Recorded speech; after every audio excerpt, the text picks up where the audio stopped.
Nous sommes le 5 Iyar, nous allons étudier le Daf P Aleph dans Masechet Ketubot et nous reprenons 5 lignes avant la fin du Daf P Amud Bet, à l'endroit de la Gemara. Ibaya Lehu, Shomat Yabam Shemeita, Mikovra. On avait vu dans la Gemara qu'on avait discuté par rapport à l'héritage d'une Shomat Yabam, donc une femme qui était veuve, dont le mari était décédé sans avoir d'enfant avec elle et qui devait donc faire la misa de Yiboum. Et dans le cas où cette femme-là décédait, on se demandait qui héritait de son héritage. Est-ce que c'était partagé entre la famille de la fille et le beau-frère qui était Zakouk, qui était lié à elle pour la misa de Yiboum. Et maintenant la Gemara pose la question, Ibaya Lehu, Shomat Yabam, Shemeta Mikovra. Qui doit l'enterrer? Qui doit payer l'enterrement? La Gemara nous explique quels sont les zdadim du Safek, quelles sont les raisons pour lesquelles on doute. Yorsha Ba'al Kavrela, les Kayat Ektuba. Est-ce que c'est l'héritier du mari, donc le frère du mari, qui doit l'enterrer parce que c'est lui qui hérite de l'Aktuba? Donc est-ce que le devoir d'enterrer est lié au droit de recevoir l'Aktuba? Odilma, Yorsha Ab Kavrela, des Kayat Nechasim, ou est-ce que ce sont ses héritiers à elle, donc sa famille à elle, qui doivent l'enterrer parce que c'est eux qui héritent des biens qu'on appelle nirsemilog, les biens dont le mari a profité de l'usufruit. Donc la question ici, plus ou moins, c'est dans un cas comme ça, où c'est pas le même héritier qui reçoit l'Aktuba qui reçoit les nirsemilog, qui le devoir de payer l'enterrement dépend de quel héritage. Amar Avamam Tashma vient apprendre Netanya Shomat Yabam Shemeta Yorshea Yorshektubata Chavim Bigvorata. Une braïta qui nous dit que ce sont ceux qui héritent de l'Aktuba, et donc ici le beau-frère, qui doivent l'enterrer. Donc la réponse est réglée. Amar Abaye, Abaye nous dit c'est pas qu'une braïta. Afana Namitanina, on peut même la prendre d'une Mishnah. Almana Nizonet Minir Seitomim. Une almana, une veuve, elle est nourrie grâce à l'héritage qui est donné aux héritiers. Et si elle travaille, cet argent revient justement aux héritiers pour compenser le fait qu'ils la nourrissent. Et ils ne sont pas obligés de l'enterrer. Mais par contre, ce sont ceux qui héritent de sa ktuva qui doivent l'enterrer. Et là, on voit déjà qu'ici, même si on ne parle pas d'une femme qui n'y est bama, qui doit faire la misa de Yiboum, quoi qu'il arrive, on voit ici qu'il y a deux types d'héritiers. Donc la Gemara tout de suite dit qui est la veuve qui a deux types d'héritiers. Un qui hérite des biens et l'autre qui hérite de la ktuba, c'est qui? C'est la fameuse Yibama Shomat Yabam, celle qui attend de faire la misa de Yiboum. Et on voit encore une fois que si cette fois c'est plus une braïta, mais c'est une Mishnah, donc il y a un poids à l'Afrique plus important, qui nous prouve que c'est bien celui qui reçoit la ktuba, donc ici le beau-frère, qui a la misva d'enterrer cette femme-là. Amar Rava veleima ach ani yoresh ishto enani kover. Rava objecte, il dit mais attends, mais pourquoi? C'est quoi cette logique? Pourquoi on peut pas dire, le beau-frère peut dire non, moi j'hérite de mon frère, je prends l'héritage de mon frère, mais je ne veux pas l'enterrer. Amar Abaya, il lui répond Mishum de Bain Allah Mishles Dadim. Parce que c'est comme s'il tirait une corde des deux côtés. Quand on tire une corde chacun d'un côté, il faut tirer chacun d'un côté. Si on tire des deux côtés, ça ne marche pas. Jusqu'au final, de quoi il hérite? Il hérite de son frère, mais il hérite quoi? Il hérite de l'Aktuba. Comme il hérite de l'Aktuba, il hérite en fait du droit que la femme avait sur les droits de son frère. Donc s'il hérite du droit que la femme avait sur les biens de son frère, eh bien il est lié à cette femme. Et donc soit il prend sa Ktuba et il l'enterre, soit il ne veut pas l'enterrer, il ne prend pas sa Ktuba. Amarle, Rava répond à ce moment-là. Achika Amina, voici mon argument. Achani Yoresh et Ishtonani Kover. Pourquoi j'ai posé la question? C'est parce que lui, il peut dire je veux hériter de mon frère sans enterrer sa femme. Et si tu veux me dire que non, comme c'est une Ktuba, eh bien je suis lié à la femme. Donc soit je l'enterre et je prends la Ktuba, soit ni l'un ni l'autre. L'onitena Ktuba likabot mechaim. Il dit maintenant, la Ktuba n'appartient pas à la femme. Pourquoi? Parce que la Ktuba, vu que la Ktuba c'est un devoir que le mari a de payer une fois qu'il divorce ou une fois qu'il décède, oui, eh bien, dans un cas où la femme, jusqu'à son dernier jour, cette femme-là est restée mariée, non divorcée, et avec un mari qui était vivant, elle n'a jamais eu le droit à l'Aktuba. Comme elle n'a jamais eu le droit à l'Aktuba, on ne peut pas dire que de son vivant à elle, c'était un droit qu'elle avait réellement, que c'était une sorte de créance qui était réelle. Ça n'est pas une créance à partir du moment où la situation ne s'est pas créée. Donc, on nous dit ici, Rava, que comme l'Aktuba est une créance qui se crée lorsque la situation apparaît, donc lorsque le mari divorce ou lorsque le mari disparaît, c'est à ce moment-là que la créance se crée. Avant, il n'y a pas de créance. Donc, comme il n'y a pas de créance, nous dit Rava, tu ne peux pas partir du principe que cette Ktuba appartient à la femme. C'est une Ktuba qui n'appartient au mari. Donc, le bonhomme peut dire, moi j'hérite de mon frère, je prends les biens de mon frère, je n'hérite pas de la Ktuba. J'hérite des biens qu'il aurait donnés à la Ktuba. Alors, à cela, Abaye va répondre. C'est quoi ici l'idée de dire que l'Aktuba c'est pas Mechaim? D'où on sait que l'Aktuba c'est un droit qui n'est pas Mechaim? C'est le fait que dans l'Aktuba, on dit que tu recevras l'Aktuba et Shetinas il est acher, lorsque tu te marieras à un autre. Ce qui veut dire plus ou moins lorsque tu pourras te marier à un autre. C'est-à-dire que dans l'Aktuba, on voit que le devoir que le mari a de donner une somme, il est lié, c'est une créance qui se crée, une dette qui se crée au moment où la femme devient autorisée à se marier avec un autre. Donc c'est quoi? C'est soit le décès, soit le divorce. Et donc, ici c'est une marloquette. Est-ce qu'on est Doresh, l'Aktuva? Est-ce qu'on a l'habitude de déduire tout ce qui est marqué dans l'Aktuva et de dire que chaque mot qui est marqué a un sens? Si on est Doresh, l'Aktuva, eh bien on dit quoi? Voilà, c'est marqué que je te donnerai cet argent-là quand tu pourras te marier. Et donc, à ce moment-là, puisque cette femme-là n'a jamais été divorcée, jamais été veuve, elle n'a jamais pu se marier, donc elle n'a jamais eu droit à cette Ktuba. Alors Gemara dit, mais non, tu peux pas, c'est contradictoire, pourquoi? Dis-moi, qui pense que la Ktuba, il faut être Doresh, il faut l'étudier comme des psukim de la Torah et Doresh et tout déduire? C'est qui c'est Beth Shammai. Donc selon Beth Shammai, tu vas me dire, selon Beth Shammai, comme il y a marqué dans la Ktuba des choses, il faut tout déduire, et donc il faut déduire que ça n'est que lorsque la femme devient libre qu'elle a droit à l'argent, pas avant. Et pourtant, c'est pas possible. Pourquoi les que Beth Shammai par ailleurs disent, de manière générale, pense Beth Shammai que tout shtar, tout document qui va un jour servir à recevoir de l'argent, c'est comme si dès maintenant il était reçu. Ce qui veut dire que on ne peut pas normalement considérer que l'argent n'appartient pas à la femme. Soit tu penses comme ceux qui disent qu'on ne déduit pas ce qui est marqué dans la Ktuba. Et on ne peut pas déduire du fait qu'il y a marqué que je te donnerai l'argent lorsque tu seras libre. On n'est pas d'Oresh comme ça. Et si tu es d'Oresh comme ça, tu penses comme Beth Shammai. Mais Beth Shammai, par ailleurs, il pense quoi? Il pense que tous les documents, dès qu'ils sont écrits, c'est comme s'ils étaient déjà. Ok, c'est. Dites-nan, donc c'est cette chita de Beth Shammai. C'est une Mishnah. Metu balehen, ad shelo shatu. Beth Shammai omrim notlot, ktuba.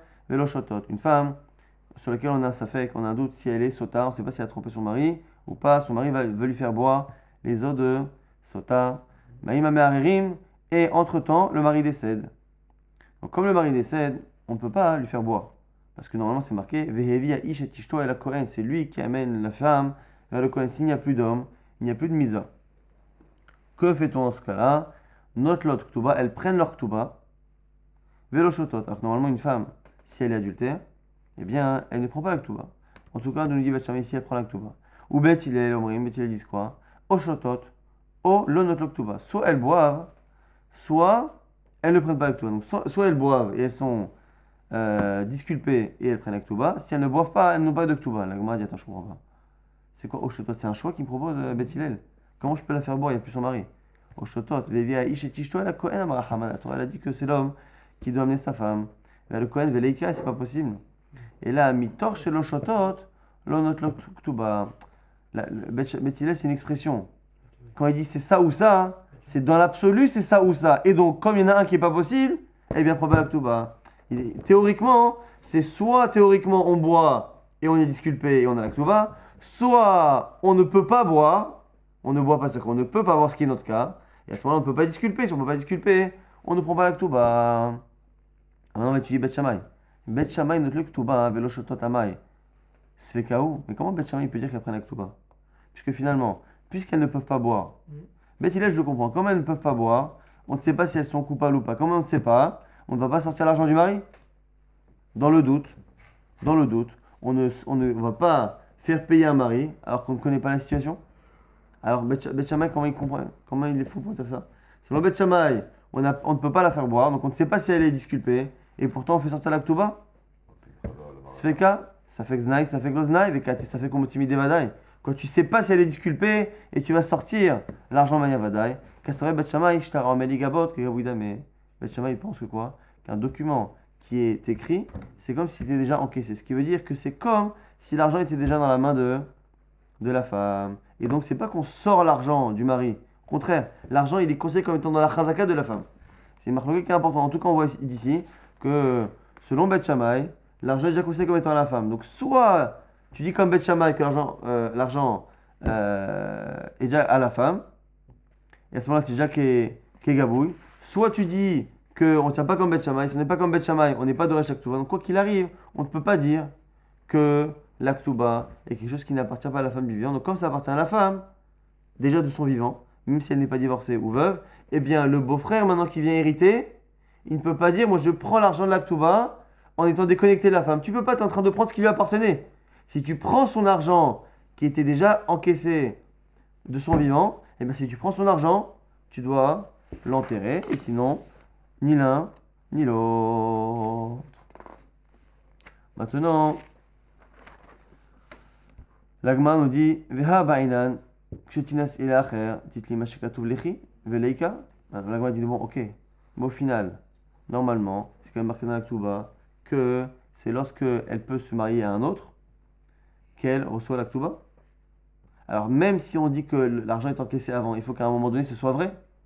Amaravashi, il y a Bam Nami qui a Khardamé, nous dit Ravashi que lorsque le beau-frère qui l'épouse, c'est aussi considéré comme étant Acher. C'est-à-dire que le fait qu'elle puisse se marier à un étranger, et ici le beau-frère est considéré comme étant un étranger, même si sur certains points on dit que le beau-frère remplace le défunt, et bien sûr, ce point-là de la Ktuba qui dit que chez Tinas il est Acher, lorsque tu te maries à un autre, tu as droit à la Ktuba, et bien sur ce point de vue-là, on peut considérer que le beau-frère est un étranger.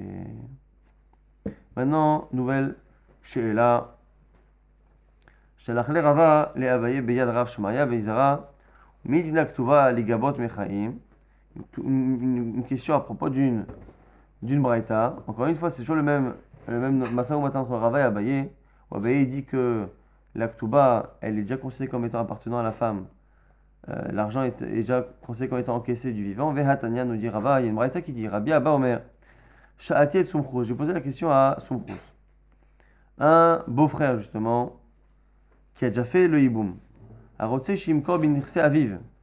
Il veut vendre les biens de son frère.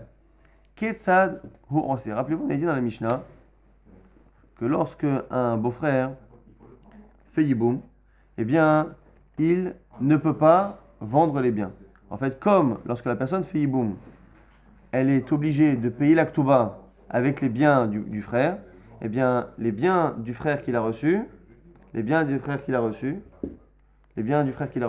est obligé de ne pas les vendre. Donc, il est obligé de les garder, de les vendre pour qu'un bien immobilier qui rapporte des pérotes. Et à ce moment-là, il peut garder les biens. Il faut qu'il garde les biens parce que les biens sont méchorbadim, sont asservis pour payer justement cette ktuba. Et à propos de cela, donc le beau-frère est bloqué. Donc imaginez qu'il se marie avec l'ex-femme de son frère et qu'il reste avec elle pendant 30 ans, 40 ans, il ne pourra jamais vendre les biens. Nous dit ici Sumchus, qu'est-ce qu'on fait lorsque cet homme-là veut essayer de contourner le problème? Alors, il peut la divorcer, la réépouser. Comme ça, c'est tranquille. Une fois qu'il la divorce, il récupère tout l'héritage, et après il la réépouse. Mais s'il est Cohen, il ne peut pas la réépouser. Comment on fait? Alors, la Gemara nous dit, Im Cohen Ho, si c'est un Cohen, et que donc il ne peut pas divorcer cette femme pour récupérer tout l'héritage et la réépouser, et à ce moment-là, après, revendre les biens comme il veut, il y a un Saouda, Veifayes, il fait une grande fête pour elle, et il lui demande gentiment de lui accorder définitivement tous ces biens-là qui sont Meshorbanim à la Ktuba. Im Israël, si c'est un Israël, normal, pas de problème, Megaresh, Beget, il donne un get, Veyachazir, et après il la réépouse, donc il donne un get. En donnant un get, eh bien, il est obligé de payer la Ktuba. Donc comme il paye la Ktuba, eh bien, les biens qu'il a hérités du frère, qui étaient asservis à cette Ktuba, ne sont plus asservis. Donc, du coup, il les récupère, ils sont libres, ils sont libérés de ce shiarboud-là. Et à ce moment-là, il la réépouse. Et shalom à Israël. La Madivi, c'est le cas d'Atin, Nitena Ktuba, Ligabot Mechaim. Et si toi, tu penses, Abaye, qu'une Ktuba, elle est comme déjà encaissée du vivant de la femme. Niachelle Shior Ktuba, Elisabeth. Selon toi qui dis que la Ktuba, elle appartient déjà à la femme du vivant, pourquoi on ne permet pas de bloquer une partie de l'héritage? Le bonhomme, il a reçu de son frère un héritage de 10 millions. Oui. La Ktuba, elle est de 20 000 euros. Il n'a qu'à prendre un terrain qui vaut 50 000, 100 000. Il bloque, il dit, ah, voilà, tu vois ce terrain-là, il vaut 10 fois la somme. Je le bloque, je ne le touche pas, il est interdit à la vente. Comme ça, tu es sûr d'avoir tes 20 000 le jour où je te divorce. Si je te divorce. Mais, donc, et selon Abaye qui pense que l'argent de la Ktuba, il est comme encaissé du vivant même de la femme et du mari, eh bien, on pourrait faire ce genre de magouille. Donc, comment se fait-il que le seul conseil que Soumkhous s'est donné, c'est de divorcer la femme et à ce moment-là, libérer tous les biens et à ce moment-là de la réépouser? Pourquoi il n'a pas dit ça? On bloque une partie des biens pour la Ktuba. Ça, c'est la question de Rava Abaye. Maintenant, la Gemara répond, on dit, mais Utaramer, et selon toi, c'est encore pire. Utva, Mima Titit, pourquoi tu ne dis pas que la Mishnah? Rappelez-vous, la Mishnah avait dit quoi? Lo Yomar la, Are, Ktuvater, Munachat Lech Shulchan. Et là, Kon Echasa Vacharain, Ktuvata. On avait dit, un beau-frère, justement le beau-frère qui épouse la femme, il ne peut pas dire, c'est marqué clairement dans la Mishnah, il ne peut pas dire, il ne dit pas à la femme, tiens, sache que cette partie des biens, elle est pour toi, et elle est bloquée pour la Ktuba, mais pas le reste. Donc ce qui veut dire que ce que Rava a objecté à Abaye, à partir de sa logique, il dit, selon toi Abaye, explique-moi pourquoi Soumkhous a dit que. On dit, attends, déjà, au lieu d'objecter sur ma chita, sur ma logique, soit objecte sur la Mishnah, alors réponse, Atam, Aïsatova Kamashmalan. Nous dit ici la Gemara que lorsque la Mishnah a dit qu'un homme ne dit pas à sa femme, à sa Ibama, à sa belle-sœur, tu sais, je t'ai épousé, mais voilà, au lieu que tous les biens que j'ai hérités du frère soient bloqués pour la Ktuba, je te bloque un terrain. La Mishnah avait dit, on ne fait pas ça. Nous, on avait compris que c'était un interdit. La Gemara nous dit, non, c'est un conseil. Ça ne se fait pas. Donc, on sait que c'est un conseil. Des ilot et machika. Si tu ne dis pas ça, tu ne comprends pas la suite de la Mishnah. Seifa de katane vechen lo yomar adam le ishto rektuvater munachat lach ala shulchan la kol nechasa acharin lektuvat ishto iba el elizvone achanami de l'homme mizaven. On dit à la fin de la Mishnah que c'est pareil pour n'importe quel mari. N'importe quel mari ne dit pas à sa femme, tu sais, j'ai une ktuva de 20 000, eh bien je te bloque ce terrain pour toi. Et ça, on est obligé de dire que c'est pas une halakha. On n'a jamais vu qu'un homme qui se mariait, qui a des millions et des millions d'euros en biens, on n'a jamais vu qu'ils étaient tous asservis à la ktuva. Il peut très bien dire à la femme, voilà, écoute, je te dois 20 000, je prends un terrain de 100 000, il est pour toi. Donc comme on voit que le cas à la fin, que l'on compare au cas de la Ibama, c'est un cas où on ne peut dire que cette phrase-là de la Mishnah n'est qu'un conseil, on verra pourquoi. C'est un conseil qu'on te donne de ne pas dire ça à ta femme, de ne pas faire ça à ta femme. Eh bien, forcément, dans le cas de la Ibama aussi, ça n'est qu'un conseil. Ce qui veut dire que de la Mishnah, on n'a aucune preuve qu'un mari normal ou qu'un beau-frère qui a épousé sa belle-sœur, aucune preuve qu'il n'a pas le droit de bloquer une partie de l'héritage ou de ses biens, de les bloquer pour la Ktuba. On n'a aucun interdit, on a juste un conseil. Par contre, c'est là où c'est un problème, c'est que selon Soumkhous, on voit que réellement, il a dit, tu veux savoir quoi faire quand tu es bloqué avec beaucoup de biens et une Ktuba, au lieu de nous dire de faire ce truc-là, de bloquer une partie, il dit quoi? Tu divorces la femme, tu la réépouses. Et si tu ne veux pas la divorcer avec tes Kohen, tu fais une Seouda, machin que quoi? Qu'on n'a pas la possibilité de faire ça. Or, si on pense qu'un shtar en général et une Ktuba est encaissable du vivant même de la femme et du mari, pourquoi on ne pourrait pas, dès le départ, faire comme s'il était encaissé? Tiens, voilà, c'est comme s'il l'encaissait maintenant, je te donne ce terrain. Donc c'est une objection à Abaye, qui a Abaye à penser. Encore une fois, c'est là où c'est un peu compliqué, à penser que le shtar est considéré comme étant encaissable du vivant même du mari et de la femme, et que donc c'est la raison pour laquelle, comme c'est encaissable du vivant de la femme, c'est la raison pour laquelle, lorsqu'il hérite de l'Aktuba, eh bien, il hérite de ce qui lui appartient à elle. Donc, comme il hérite de ce qui lui appartient à elle, forcément qu'il doit l'enterrer. Encore une fois, c'est toujours lié à cette question-là. Est-ce que le beau-frère doit l'enterrer? Oui, il doit l'enterrer, nous dit Abaye. Pourquoi? Parce que l'Aktuba qu'il hérite, c'est pas les biens du frère, c'est les biens déjà de la sœur. Et maintenant, la question de l'Agma, c'est si c'est les biens qui sont déjà de la belle-sœur qui lui appartiennent, explique-moi comment se fait-il que lorsque ce beau-frère-là veut éviter de bloquer tous ses biens, il ne peut pas bloquer la Ktuba sur une partie des biens, puisque finalement la Ktuba est encaissable. Et ça, comme Hashmala, Nachanami, et ça, toi, comme on a dit que finalement c'est un conseil dans la Mishnah, donc il n'y a pas d'objection dans la Mishnah. Et là, des Rabbi Abba, Kashia. Donc la Kushia, elle est encore une fois sur Rabbi Abba, enfin, de Abaye sur Rabbi Abba. Comment se fait-il que Rabbi Abba ait dit au nom de Sumchus que la seule manière de s'en sortir pour un Yabam, c'est de divorcer la femme pour lui donner la Ktuba de manière réelle, et qu'on ne peut pas, de manière théorique, bloquer une partie de l'héritage pour la Ktuba. La Gemara dit dans des Rabbi Abba, Nami Lokasha, Mishum Eiva. Nous dit ici Rabbi Abba que c'est pas une kushia. La raison pour laquelle Rabbi Abba n'a pas dit qu'il fallait justement bloquer une partie de l'héritage pour la Ktuba, parce qu'encore une fois, c'est Mishum Eva, c'est une sorte de conseil, c'est parce que ça peut créer de la rancœur entre le mari et la femme, parce qu'en fait, si le mari, il a comme ça beaucoup d'argent, de l'héritage de son frère, et qu'il bloque une partie de l'argent pour la Ktuba, le fait qu'il commence déjà à régler les problèmes éventuellement de la Ktuba, qu'il lui mette quelque chose de côté, la Yibama, la belle-sœur qui est sa nouvelle femme, va peut-être penser qu'il a déjà une idée en tête, qu'il a déjà prévu de la divorcer, et donc du coup elle ne sera pas très bien, ça risque de créer des problèmes. Alors vous allez me dire, mais attendez, qu'est-ce qu'il a proposé son pro, son nom nommé par Rabbi Abba, on a dit quoi? Il proposait de la divorcer, donc c'est plus sympathique. Mais bon, au final, ils disent des commentaires, quand il la divorce sur le coup, c'est pas sympa, mais 5 minutes après, il la réépouse. Donc le malentendu ne dure pas longtemps. Alors que si, pendant tout le temps de leur mariage, au cas où il la divorce, au cas où il décède, eh bien, pendant ce temps-là, il fait en sorte de bloquer l'actuba sur une partie, eh bien, le fait qu'il prépare comme ça l'actuba, ça peut faire croire à la femme qui va la divorcer, ça peut poser un problème. Haou Gavra, des Naflale, Yebama, Pumpedita. Il y a un homme qui a eu une belle-sœur qui lui est tombée de Pumpedita. Donc un homme qui avait son frère qui était à Pumpedita, lui c'était l'aîné. Donc le frère aîné a reçu la mitzvah de Feiboum à la femme de son frère qui habitait à Pumpedita. Bae Achwa, les Mifsela, les Begita, Amine, vous savez que normalement, une Yibama, la seule manière de la libérer, c'est de lui faire Khalitsa.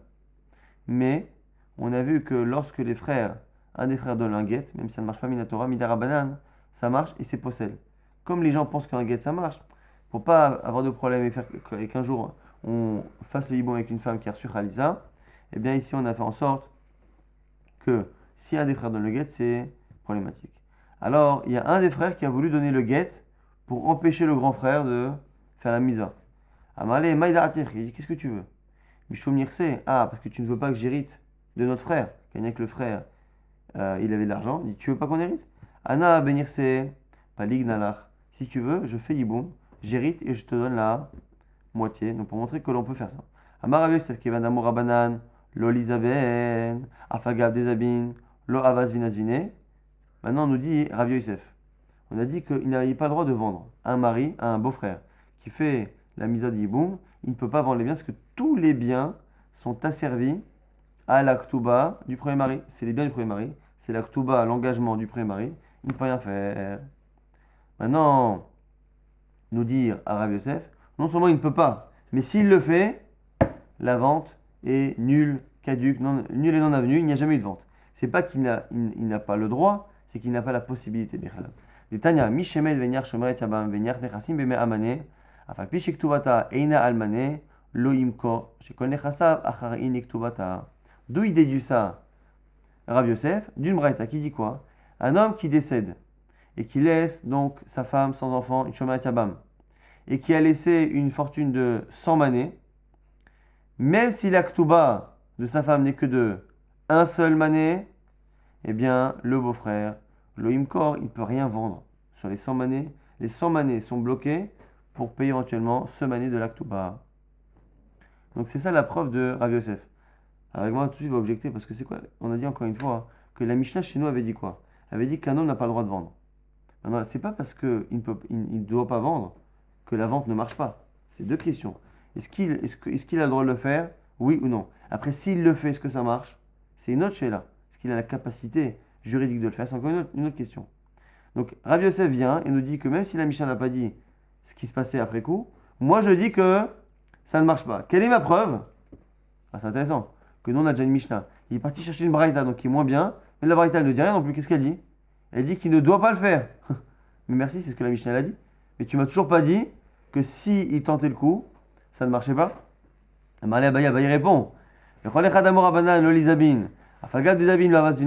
chaque fois que les Chachamim disent qu'il ne doit pas vendre, ça veut dire que ça ne marche pas. Vehadnan, pourtant on a vu dans la Mishnah, il y a quelques dapim. Bet shamemrim timkor, bet ilel omrim lom timkor, et l'ouvel omodim, she'im machavenatna, kayam. On avait vu qu'une femme qui recevait un héritage entre les kiddushin et les irousin, eh bien, il y avait une marque locale, est-ce qu'elle avait le droit de les vendre ou pas le droit de les vendre? Mais quoi qu'il arrive, on a dit à la fin de la Mishnah que même selon ceux qui disent qu'elle n'a pas le droit de vendre bet ilel, eh bien, si elle vend, ça marche. Donc tu vois bien que le fait que dans une Mishnah ou dans une Braïta, on dise qu'on n'a pas le droit de vendre, ça ne veut pas forcément dire que si la vente est faite de manière interdite, la vente ne marche pas. Donc, objection à Rav Yosef. Shalcha lekame de Rabbi Chanina bar Papi. Shalcha ke de Rav Yosef. On a posé la question à Rabbi Chanina bar Papi, qui a dit comme Rav Yosef que la vente elle est caduque. Amar Abaye, Abaye a répondu à toi, Rabbi Chanina bar Papi. Qui pétalala? Il dit bon, Rabbi Chanina bar Papi, cette réponse-là, est-ce qu'il y a accroché des choses? En gros, est-ce qu'il nous a donné un ta'am pour nous dire blanc-noir, moutar à sourbe? Ça va, on a compris, il y en a qui disent oui, il y en a qui disent non. C'est pas ça que je voulais. Ce que je voulais, c'était un ta'am. Shalcha lekame des Rav, Manyomi bere des Rav Nachumi. Shalcha kede Abaye. Ils ont posé la question à notre Rav, Rav Manyomi, le fils de Rav Nachumi, et lui, il a dit comme Abaye. Ma, ba, Rav Yosef, ta'ama harina, shilchuli. Il a dit écoutez, Yamar Bar Yosef, il a dit Yamar Bar Yosef ta'ama harina, shilchuli. Et si vous avez une réponse de Rav Yosef a dit quelque chose. Il a dit que on ne peut pas vendre. Pourquoi? Il a rapporté une braïta. Mais la braïta, encore une fois, ne me disait que l'homme n'avait pas le droit de le faire les khatrila. Mais ça ne me disait pas que s'il l'avait fait, ça ne marchait pas. Donc du coup, qu'est-ce qu'il a dit? Amar Nyomi, il a dit comme Abaye, il a objecté, il a cassé la preuve de Rav Yosef. Eh bien, pour l'instant, je dis comme Abaye. Maintenant, si Rav Yosef arrive à trouver une preuve un peu plus costaud, je veux bien le croire. En gros, c'est pas que je suis contre Rav Yosef de manière générale, je ne suis pas bossé comme lui. C'est que sa preuve, finalement, elle est tombée à l'eau. Mais s'il en donne une autre, why not? La fac Rav Yosef, Dag Ve'eshgar. Rav Yosef, il est sorti, il a cherché. Netanya, il a trouvé dans une braïta. Aresh aya noshe b'achiv ve'umet. Un homme qui avait une créance sur son frère. Très bien. Maintenant, le frère qui a la créance décède. Donc, écoutez bien que le beau-frère, maintenant, qui est l'endetté, va hériter de son créancier. Donc, c'est sympa. Lui, il va dire, voilà, j'hérite de ce que possède mon frère, et donc j'hérite d'une créance qu'il assure moi-même. Donc, c'est réglé, a priori, non? Et il y a une shomat yabam. Lo yomaro il veshani yoresh, echezakti, et la motzi'in mi yabam, veikar bain karka, veuchel perot. Donc, lui, il épouse la femme, et il dit, écoutez, laissez-moi faire ce que je veux de cet argent, parce que voilà, j'ai 10 000 euros que je devais à mon frère. Bon, ces 10 000 euros, ils sont dans ma main. Ces 10 000 euros, théoriquement, je les dois à mon frère, dont j'ai hérité, et donc j'ai hérité de ses créances. Donc ces 10 000 euros, laissez-moi les dépenser. Il dit, ça se passe pas comme ça. Ces 10 000 euros, tu les payes à ton frère. Donc tu les payes dans l'héritage. Et comme tu les payes dans l'héritage, ils sont asservis à la Ktuba, et donc ils sont bloqués. Et la seule manière que tu as, c'est d'en acheter avec un terrain immobilier qui rapporte des rentes, et tu peux profiter des rentes. Mais encore une fois, cette dette-là que tu as, elle est fait partie du keren, du capital de l'héritage qui est bloqué par rapport à la Ktuba. Et la motsein miyaban, vekarmen karka, veuchel perot. Et donc on voit ici, a priori, qu'il ne peut rien faire. Il est entièrement bloqué. On considère totalement que les biens sont asservis à 100%, que non seulement, enfin, c'est une sorte de biaravad ici, de la même manière que lorsqu'il a vendu, c'est quoi le cas, la question, on a dit, il n'a pas le droit de vendre, les biens sont asservis. Mais s'il a vendu, c'est ça la question. Là ici c'est un peu pareil. Le fait que l'argent qui est censé appartenir au frère, il est déjà dans la poche du Yabam, c'est un peu comme la situation où le type n'aurait pas dû vendre mais qu'il a vendu. C'est en voilà. Il n'aurait pas dû vendre les biens de son frère parce qu'ils sont asservis. Maintenant il a vendu, il a l'argent dans la poche. Qu'est-ce que tu fais? Tu lui laisses ou tu ne le laisses pas? Là si c'est pareil, le beau-frère, comme c'est une dette qu'il n'a pas encore remboursée mais qu'il a déjà hérité du frère, il dit voilà c'est dans ma poche, est-ce que tu me le laisses ou pas? Et on voit ici qu'on ne lui laisse pas et donc du coup ce serait une preuve pour Rav Yosef que de la même manière que l'argent du beau-frère, eh bien, on lui laisse dans sa poche, eh bien, pareil, celui qui n'aurait pas dû vendre les biens de son frère, mais qui les a vendus, eh bien, on les lui laisse. On le laisse pas, dans les deux cas, on ne lui laisse pas. Donc voilà. Amalé Abaye, Dilma, les Tavale Avdoulé. Abaye objecte. Et dit non, peut-être que là-bas, c'est pas une obligation, c'est un conseil. Dilma Tavale Avdoulé, on lui a donné un bon conseil. Amarle Rav Yosef lui répond Tana Tane Motsiin ve Atamart de Tava Avdoulé. Qu'est-ce que tu racontes? C'est marqué dans la Braïta. Motsiin miyabam. Le beau-frère qui dit comme je devais de l'argent à mon frère, mais que j'ai hérité de ses biens et donc de ses créances, je ne paye pas. Motsiin miyabam, on m'avait dit on sort l'argent du Yabam. Tu trouves que c'est un conseil ça, Motsiin miyabam? Donc non. Maintenant, la suite de cette histoire, c'est quoi? Adour Shalchoua Kame Derav Manyomi Bere Derav Nachumi. On a reposé la question à Rav Manyomi qui avait dit moi pour l'instant je ne suis pas d'accord avec Rav Yosef sauf s'il trouve une autre raison. Simplement il a trouvé une autre raison, mais Abaye a encore trouvé une objection. Donc Rav Manyomi pour l'instant au départ, la première fois que Rav Yosef avait trouvé une preuve qui était objectée, il avait dit moi je tiens comme l'objection de Rav Yosef, pas comme Rav Yosef, mais comme Abaye. Sauf si Rav Yosef dit autre chose. Sauf qu'il a dit autre chose, mais il a été encore objecté. Donc là, on posait la question, on lui a dit Achri Amar Rav Yosef, Bar Manyomi, Amar Adachman, Zo Ena Mishnah. Alors maintenant, encore mieux que ça. Lui, il pense que la braïta qui a été utilisée par Rav Yosef, la deuxième preuve, est une braïta qui n'en est pas une, qui n'est pas une bonne, qui est une braïta qui est truffée d'erreurs et qui n'est pas Bar Samcha, sur laquelle on ne peut pas s'appuyer. Ce qui veut dire que Rav Manyomi n'a pas changé d'avis. Premièrement, la première preuve de Rav Yosef n'était pas une preuve parce que ça prouvait juste que l'homme n'avait pas le droit de le faire, mais pas que ça ne marchait pas. Et la deuxième, c'est pas une bonne Mishnah. Alors, on laissera la raison pour laquelle c'est pas une bonne Mishnah pour le DAF de Shabbat et on va très très rapidement essayer de résumer. On a vu beaucoup de choses dans le DAF, c'est un DAF très riche. On a vu une première question qui était plus ou moins la trame d'une bonne partie du DAF, qui était qui devait enterrer la Shomat Yabam. Shomat Yabam, c'est cette femme qui est en attente de faire Yiboum, et donc elle est liée un peu au beau-frère, même si elle n'est pas encore mariée à lui, c'est pas sa femme, et elle est liée aussi à sa famille, et donc elle hérite de son mari, mais elle décède avant de faire Yiboum, avant d'être la femme complètement du beau-frère. Qui hérite? On a vu que l'héritage se partageait. L'Aktuba allait au beau-frère, et les Nirsimilog allaient à sa famille à elle. Et la question de la Gemara, c'était maintenant l'obligation de payer l'enterrement. Elle vient pour qui? On a déjà vu que l'obligation d'enterrer était liée au droit d'hériter. Maintenant, quand en général, c'est la même personne qui hérite de tout, c'est facile à comprendre. Mais là, ici, on a un problème, c'est que l'héritage se divise. Quelle est la partie de l'héritage qui génère l'obligation de payer l'enterrement? Et la Gemara dit que finalement c'est l'Aktuba. Et donc, c'est le beau-frère qui doit payer l'enterrement et non pas même le père de la femme. Ni le père ni les frères, c'est pas eux, c'est le beau-frère qui n'a jamais vécu avec elle parce que c'est lié à l'Aktuba. Et là-dessus, on avait une grande discussion entre Abaye et Rava, et en sachant que Rava voulait dire, mais non, le mari, et la discussion plus ou moins portée sur le fait que, selon Rava, le beau-frère peut dire, non, moi j'hérite de mon frère, j'hérite pas de la bonne femme, j'hérite pas de ma belle-sœur, j'hérite de mon frère, et donc j'hérite de mon frère, maintenant sa femme, bon, elle doit être enterrée, ben, c'est à son père ou à ses frères de l'enterrer, moi j'hérite de mon frère.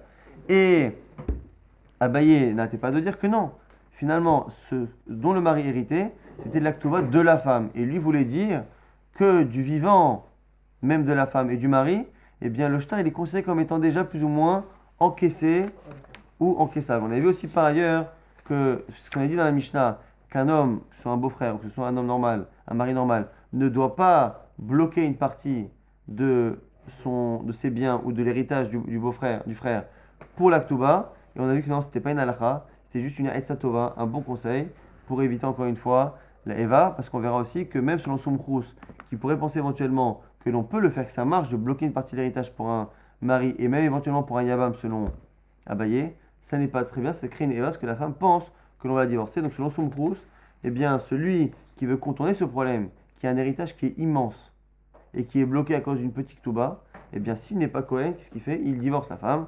À ce moment-là, il paye la Ktuba et il la réépouse tout de suite. Et si c'est un Kohen qui ne peut pas la divorcer et la réépouser et qui ne veut pas non plus bloquer, même si on pourrait le faire selon Abaye, on pourrait, pas selon Rava, mais selon Abaye on pourrait le faire, eh bien c'est pas génial, Mishum Eva, encore une fois, eh bien il fait une grande Seouda, au lieu de faire quelque chose qui crée une dispute, il fait une grande fête pour sa femme et il lui demande gentiment d'accepter de prendre la Ktuba sur une partie des biens. Et on avait vu par ailleurs que un beau-frère, lorsqu'il hérite du frère, il peut partager l'héritage avec les autres frères. S'il y a une concurrence entre les frères pour Faïboum à cause justement des biens dont ils vont hériter, lorsque par exemple, un des frères qui décède est richissime, tous les frères veulent faire Iboum, à ce moment-là, on peut faire en sorte qu'un fasse Iboum et que les biens soient partagés entre tous les frères qui auraient pu, en théorie, faire le Iboum, donc qui s'estiment chacun en droit de demander l'héritage de ce frère. Et après, on a vu une discussion entre Abaye et Rav Yosef. Est-ce que lorsque l'on dit que le beau-frère ne peut pas vendre les biens parce qu'ils sont asservis, alors il peut les bloquer, selon Abaye en tout cas, mais il ne peut pas les vendre. Est-ce que lorsqu'on a dit qu'on ne peut pas les vendre, est-ce qu'on ne peut pas les vendre et s'il vend, ça ne marche pas, la vente est caduque? Ou est-ce que s'il le fait, la vente elle marche? Et Rav Yosef avait rapporté deux preuves. Une première preuve que l'on a cassée, parce qu'il a rapporté une preuve d'une braïta qui nous interdit juste de le faire les khatrila, mais pas qui nous dit qu'on n'a pas le droit de le faire. Mais il y a Avad. Et une seconde preuve dont on va finir de l'expliquer en Shabbat, deuxième preuve qui est une braïta qui, elle, a l'air de dire que lorsque on est dans une situation similaire, où en fait le beau-frère, c'est pas qu'il a vendu les biens, mais c'est que l'argent du frère, il a déjà dans la poche. Comment? Non pas parce qu'il les a vendus, mais parce qu'en fait, c'est une dette qu'il avait envers ce frère, et qu'il estime maintenant que vu qu'il n'a pas sorti l'argent, et que l'argent qu'il doit, c'est maintenant une créance qui lui appartient, eh bien il dit autant que je laisse dans ma poche, et ça ressemble un peu au cas où le frère a déjà vendu de manière interdite les biens qui étaient asservis à l'Aktuba, et on voit que dans les deux cas, on n'a pas le droit de le faire, mais encore une fois, cette braïta n'en est pas une, et c'est ce qu'on cherchera à expliquer pendant Shabbat, comment cette braïta n'est pas bonne. Shabbat shalom.